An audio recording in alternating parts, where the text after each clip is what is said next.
En ce 1er août, les tarifs réglementés du gaz reculent. Pour les quelques 3 millions de foyers français qui se chauffent au gaz, la facture devrait baisser de 0,8% en moyenne.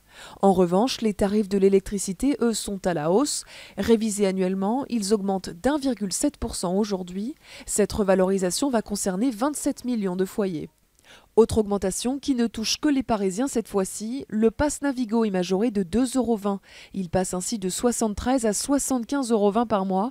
Pour les usagers, la nouvelle a du mal à être acceptée, d'autant plus qu'en 2016, le pass mensuel avait déjà été augmenté de 3 €. On n'a pas forcément des gros salaires et on se retrouve avec des tarifs qui sont déjà assez importants de base. Et là, c'est vrai que ça devient très difficile à gérer par rapport à nos revenus, quoi. On se repose énormément sur les transports en commun. Il y a pas mal d'embouteillages.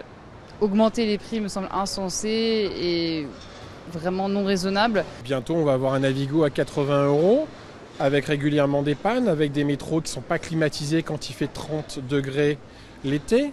Je trouve ça scandaleux. Enfin, le taux du livret A, lui, est maintenu. Il stagne à 0,75% depuis 2 ans maintenant. C'est le plus bas niveau de ce compte d'épargne depuis sa création en 1818.